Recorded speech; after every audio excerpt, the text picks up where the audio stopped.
Hello and welcome. This is EDC with Oaken and Kane. I am Oaken. And I'm Kane. And who left the cookies on the floor? I can't tell you how many times in the middle of making cookies, you just end up sitting down on the floor. No, let's get these cookies up here so we don't get any cat hair in the cookies. Back to the task at hand. So, we have got a beautiful knife here for you. This is the Spyderco Spydiechef, which is part of their Assault series, and is really something that I've wanted to check out for a good long time. And how did we check this out?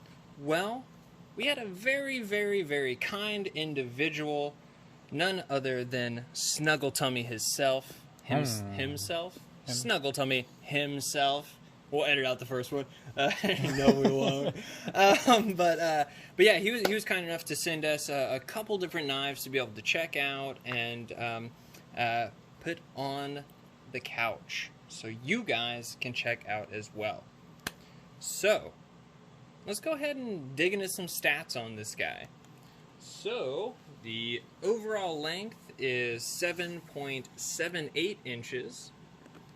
Blade length is 3.32. The edge length on that is barely any shorter, pretty much 3.30. The handle thickness is 0.40. Handle length is 4.46 inches. Stock thickness is 0.11. Weight is 3.75 ounces. And country of origin is Taiwan. So, Taichung, Taiwan.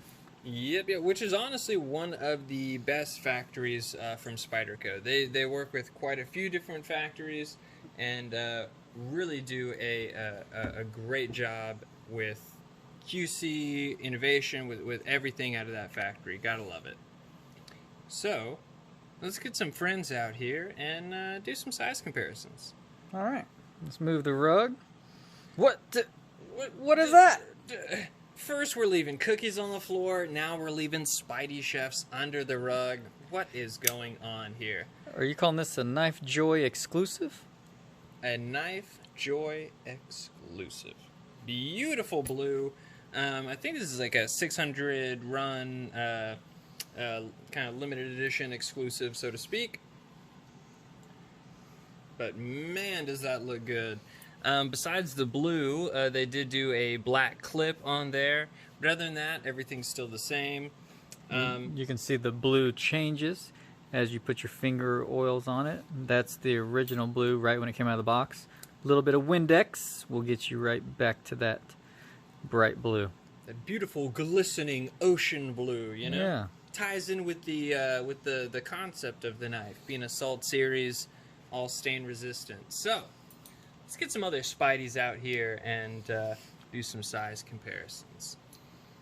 You know what? We're going to move you over here. We're going to put you up here, bud.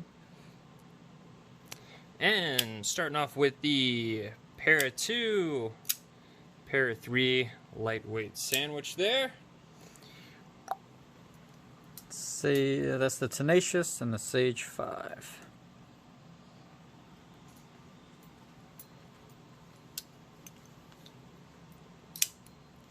The Protect Malibu.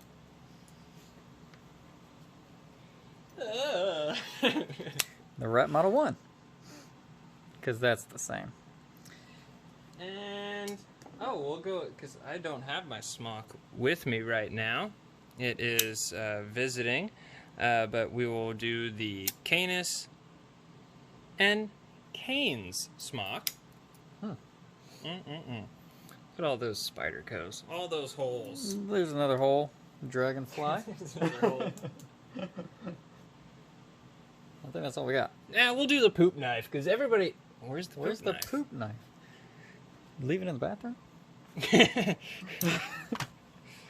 And we, Oh, there it we is. are. There's everybody's favorite poop knife.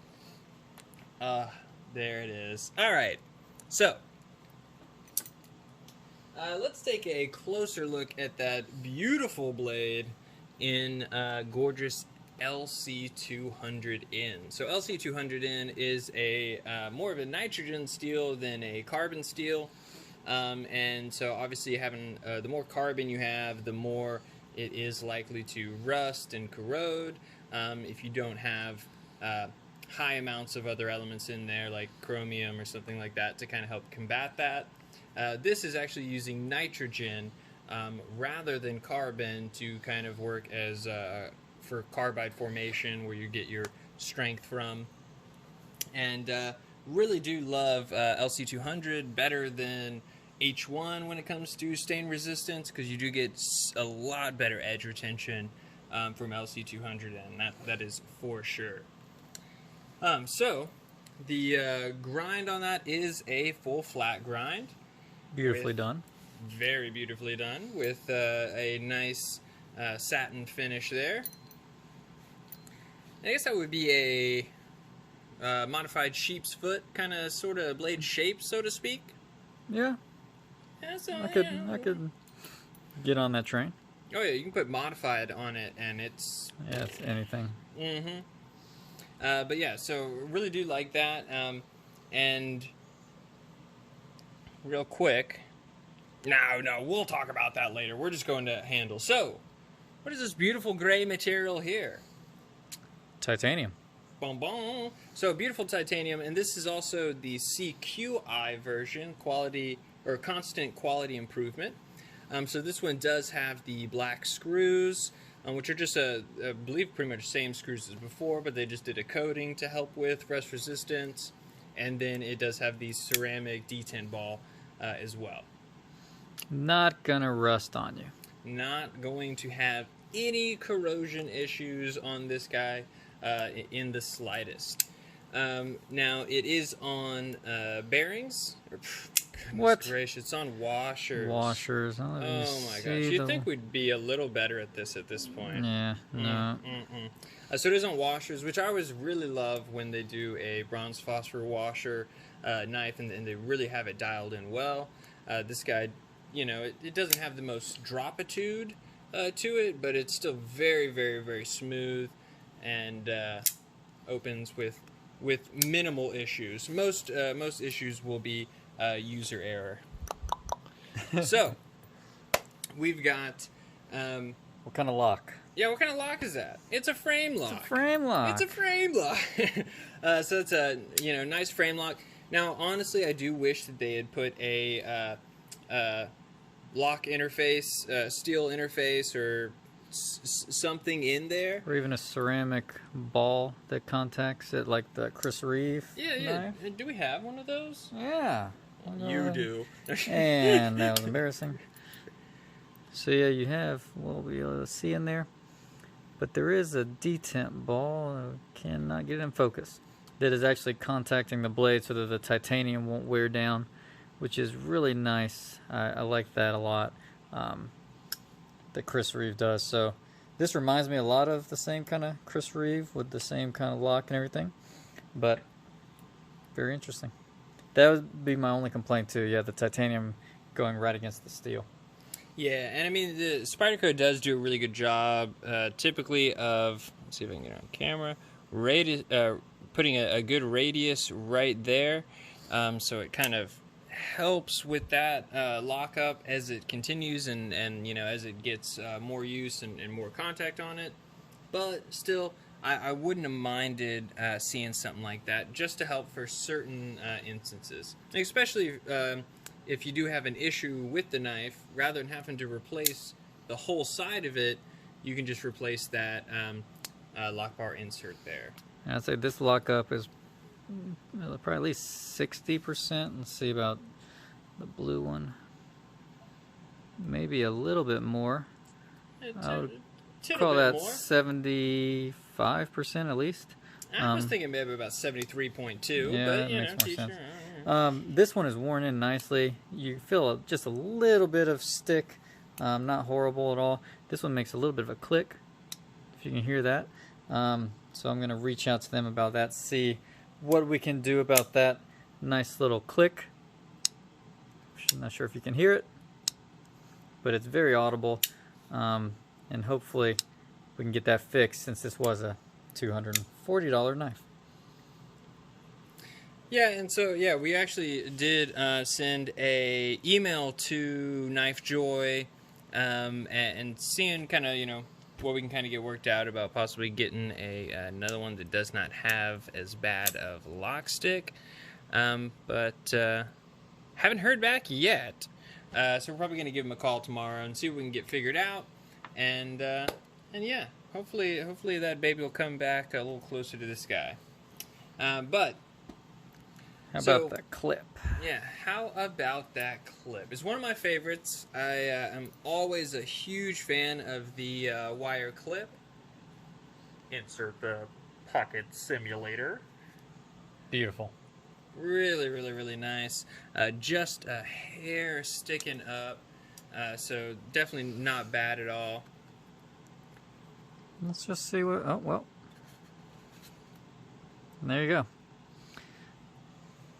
There we are. There we are. So if you ever wanted to carry two Spydiechefs, just make sure that your cardboard pocket that you're putting them in is shaped correctly. But this actually brings up a pretty good point. So notice how off kind of kilter that is. It really does help when you're putting it in the pocket. I mean, it really does just force a lot of that right into the corner of your pocket.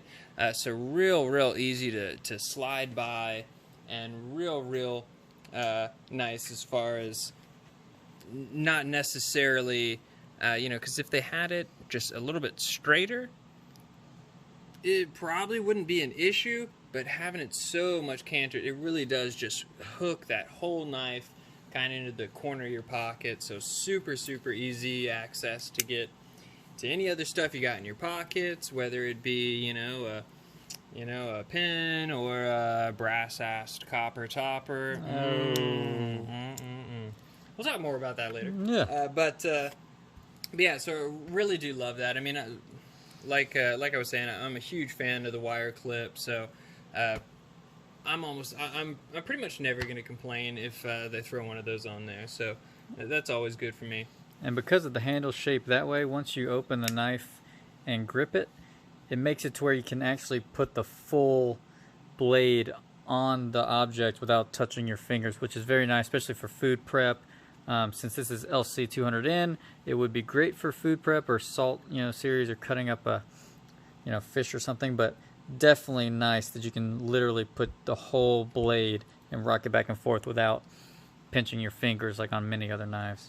Yeah, you're not slamming your knuckles down onto the surface you're trying to cut on. So that's always really nice. And I mean, I love seeing, you know, making a knife that is to some degree made to kind of be used in the kitchen, cutting on a cutting board, but then actually really carrying the full design through and making sure that it does have that I guess I don't really know how to describe it.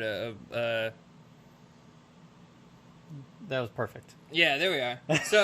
So yeah, no, I'm definitely not going to complain there. Design and execution.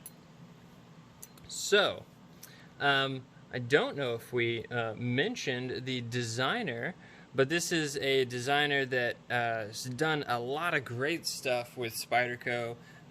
Marcin Slish, or Swish, or I'm probably not saying it right. You guys can look it up, but cool maker's mark. Yeah, very neat little maker's mark there. But he's done some great designs like the no, I can't think of any of them. My goodness, the Sleesh Buoy, the Spydiechef, the Techno, and Techno 2. So yeah, he's done some really classic and coveted designs for Spyderco. So this fits right in with those as well. Really do love it. And like I was saying earlier about their switch with the CQI to a ceramic detent ball and this black hardware here. Really, really, really love that they kind of took that extra step to really ensure that, yeah, this is part of the Salt series, completely, you know, corrosion proof, so to speak. And, you know, I'm always going to like that. Yet still very high end with the titanium, full titanium scales, which is pretty cool because a lot of times they come in the, you know, FRN type scales. So it's really nice to see something that is a little bit higher end that won't rust. Mm-hmm. So definitely love that. And so value. So price on these guys. This one is $234. And this one, which they are still available as of October 1st? Yeah, there we are, October 1st. I've written the date probably like 30 times today. You'd think I would know it. I also wrote October 1st on a lot of stuff yesterday, so... We digress. So for the price, I really do think it's a good price. I mean, I think it makes sense when you're getting kind of a custom designer. You're getting the additive feature of it being completely rust resistant. You're also getting, in this case, a beautiful blank canvas if you did want to do any sort of anodizing or anything like that. But in the same sense, I love that kind of dark wash finish that Spyderco does on their titanium. I mean, I really, really like it. Really reminds me a lot of the Chris Reeves as well. Yeah, it looks really nice. So huge plus there. This one having a little bit of lock stick. Let's see if you can hear it.